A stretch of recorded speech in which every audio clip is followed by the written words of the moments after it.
Hello guys, welcome back to the channel for a new Databricks video. In the previous tutorials, we built the foundation of a RAG system, we parsed documents, we created clean chunks, we generated embeddings, and enabled semantic search using vector indexes. In this video, we will take the final step, which is to convert this pipeline into a real AI retrieval agent. We will see how to connect the LLM with the retrieval search so it can reason, retrieve, and respond accurately. Not just to return chunks, but actually generate comprehensive answers. On top of that, we will see how MLflow tracing and logging works so you can monitor your agent from start to finish, and how you can use Unity Catalog functions as agent tools. This is the final video of how you build a retrieval agent on Databricks, so without losing any time, let's get down to business.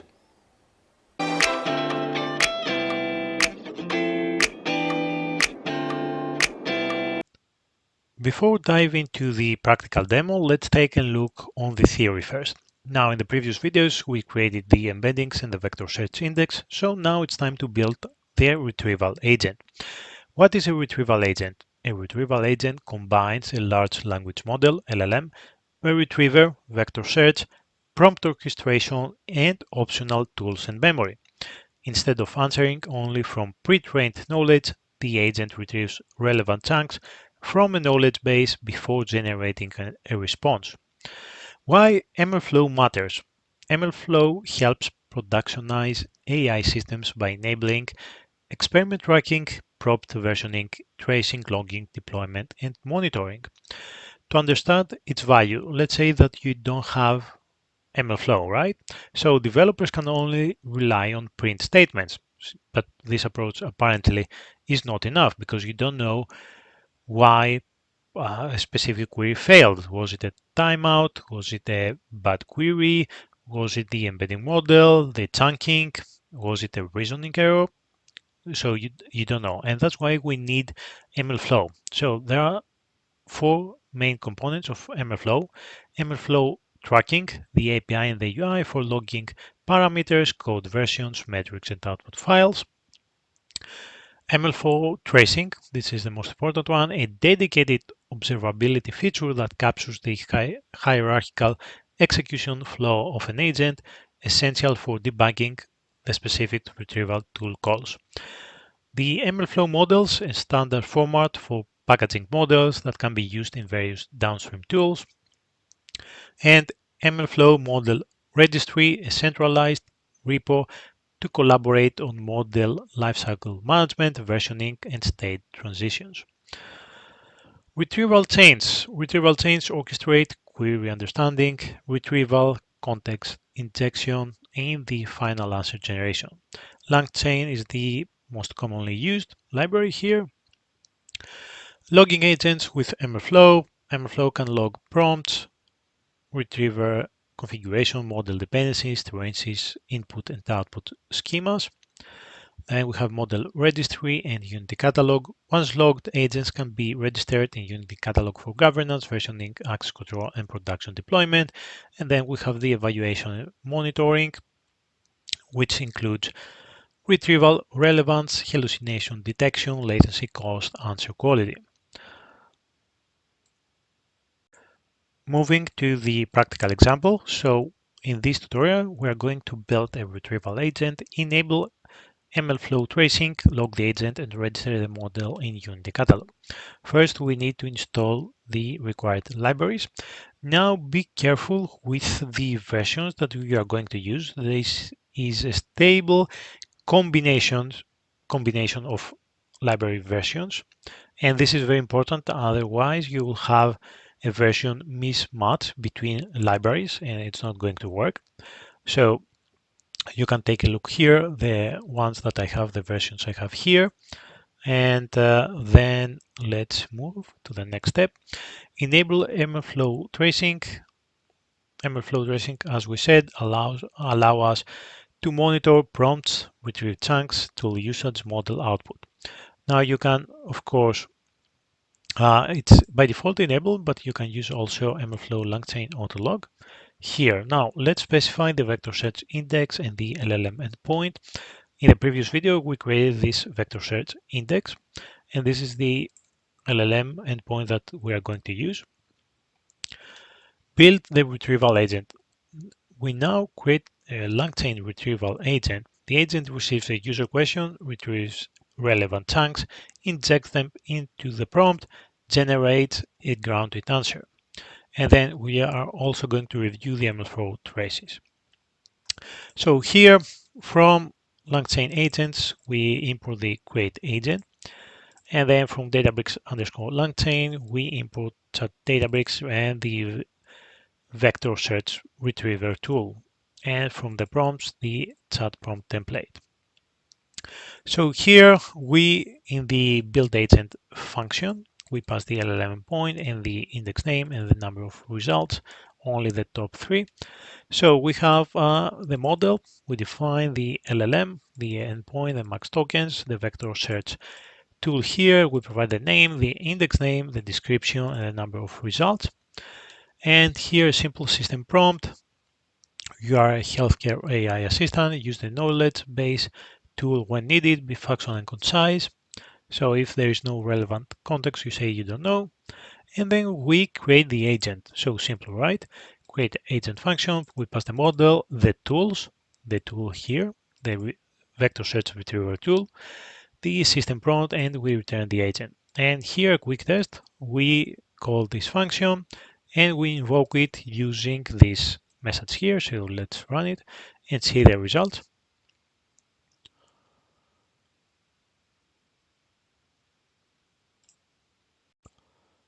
I have printed the results here in the using the response messages and the content. You can see it here, but you can also see it here in the MLflow trace breakdown.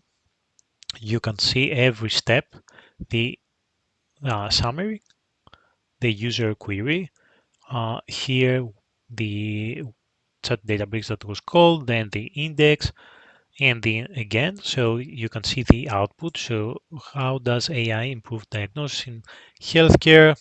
And if you scroll down, you can see the content, and it retrieves the relevant chunks here, right?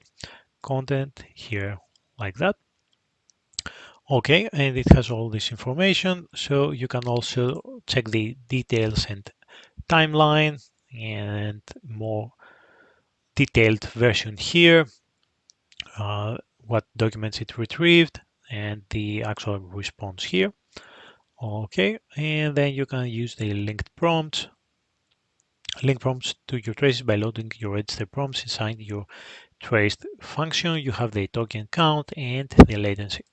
So this is how you can use MLflow Trace UI. Very simple and very detailed. Then we create an agent config file. We now separate configuration from code using a YAML file. This makes the agent easier to maintain and deploy. So here we pass the create config function. We pass the LLM name and the vector search with the index name and the number of results. So pretty simple, and we write the result into a YAML file. So I have already done that. You can see here the information, the config information. And then we have to write agent code to an agent.py. We now convert the notebook logic into reusable Python code. This is called agent as code. MLflow will later package these files as a deployable model. That's why we need a separate Python file. Here we use the write file, and the output is going to be written to the agent.py. So here we load the config from the configuration file that we just created, right? And then we use the same build agent function that we just ran, exactly the same thing. Extract the last user message from conversation, and here we use this responses agent implementation for LangChain agent. That's a very important class as well. LangChain responses agent uses the predict function to give you the results and provide an agent response here. And here we instantiate the LangChain response agent, and using MLflow.models.setModel, we pass the agent here. Set the model for MLflow. This is needed when using agent as code approach, right? So, and this will write the output here in this agent.py. Okay, so we have a separate config file, a YAML file for the agent configuration, and the actual agent, the code of the agent in a py file. So let's restart Python and then import from agent and just call the predict function. And it should load this agent here from the py file and provide you a result. MLflow trace UI, okay. Again, assistant, okay, that's the answer, all these kind of things. Perfect. Now, log the agent with MLflow and register the model in Unity catalog. MLflow stores agent code, dependencies, config, resources, artifacts. This makes the agent reproducible and deployable. Registering promotes the models from an experiment artifact to a managed production asset. So here we have to pass the resources, define the resource that the agent depends on, which is the Databricks vector search index and the Databricks serving endpoint, right? And using these resources here, we define the model and the tags. If we want tags, the input example, and this is necessary to create an input example for the model signature. And then we start the MLflow run and log the model using pyfunc.log model, the model name, the agent.py, the YAML file, the input example, and the pip requirements with the same versions that we used before, and save the model URI for later use. So we have to log the model. Here you can see view log model at here. Now we have logged the model. Now in order to test it, we have to actually load the model. Use UV first, and then load the model from the model URI using pyfunc.loadModel model URI, and then again we make a prediction using the loaded model to test that everything is all right.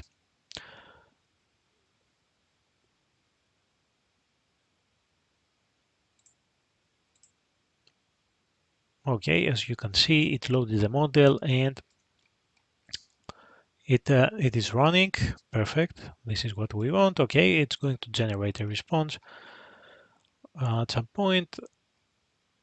Okay, but let's move to the next one, which is that's the bonus here. So to understand how we can use Unity Catalog functions as agent tools. Unity Catalog tools are really just Unity Catalog user-defined functions under the hood. When you define a Unity Catalog tool, you're registering a function in Unity Catalog. Unity Catalog functions as agent tools are Unity Catalog functions written in either SQL or Python that can be dynamically discovered, selected, and executed by AI agents to perform data operations and business logic. So let's create a custom user-defined function here with this name, get healthcare insights. We pass the query and we just look on the table here and chunk like here the query, and it's going to return the path and the chunk. So a simple like query, a simple filtering. So this is a custom user-defined function. We create that. We can test it using PySpark here. We call this function. We we pass the healthcare as a keyword, and it should return some results here. Okay, it returned pretty much almost all the pages except one, because healthcare is actually a keyword that is being used in all the chunks. Now, so from here, we have to register this user-defined function as an agent tool. We can do that using the add tool here from LangChain.tools import tool and provide the a name for your tool here, healthcare underscore SQL underscore lookup, and it's going to call this user-defined function. Pretty simple, right? And now what we need to do, let me cancel that. Now, remember that we have the build agent function here. Everything is the same, except here, look, we added, aside from the vector search retriever tool, we added the healthcare SQL lookup. And we changed the system prompt. That's very important, right? Because now if you don't define a proper system prompt, the LLM can decide not to use your user-defined function. You don't know which tool it's going to use. So we provide specific instructions of what the LLM should do and if it should actually use the vector search index or the lookup function that we created. So here we say you are a healthcare AI assistant. You have two tools, the healthcare knowledge search, the vector search index, used for conceptual, explanatory, and general questions, and the healthcare SQL lookup to use when the user asks to find rows, asks for exact matches, provides a keyword, wants to structure lookup. Strict rules: if the query contains words like find, rows contain, search for keyword, always use the lookup, a user-defined function. Only use vector search if SQL returns no results. So that it's a backup. If with the lookup we don't find any relevant documents, then the LLM can decide to call the vector search and provide as a backup plan. Do not skip the SQL tool when it's not applicable and do not hallucinate, right? So here in the tools, we pass those two tools now, not only the vector search retriever tool, but also the user-defined function, the lookup function that we created. And this is, remember, this is the same question that we used before. And let's run it again. And it should actually use the vector search index because, as we said here, it's a conceptual and general question query. So if you go into the outputs, scroll down, you will see, yeah, it is using the vector search index to actually answer this question, right? Now, remember that we have two tools now. The second tool is the lookup function, the healthcare SQL lookup function. And here, let's provide a different query as an input, and this query as an input will have the find rows that contain healthcare. And here in the system prompt, we have specified that if the input has find rows, then we use the lookup function instead of the vector search index. So let's see now that we have find rows that contain healthcare, and it should use the lookup function and not the vector search index. So let's scroll down. Yep, you can see it's using the lookup function, the user-defined function that we created, and here is the content and the results using the lookup function and not the vector search index. Of course, you will never be 100% certain which tool the LLM will use, and that's why we provide a very detailed system prompt with very strict rules of how we want the agent to behave and what tools to choose. And yep, in this notebook, we built a retrieval agent, we connected to the vector search, enabled MLflow tracing, logged the model, and registered it in Unity Catalog. And this completes the next major step in building production-grade RAG system on Databricks. If you like the video, please click the like button, subscribe to the channel, leave a comment, and I will see you in the next one. Thank you.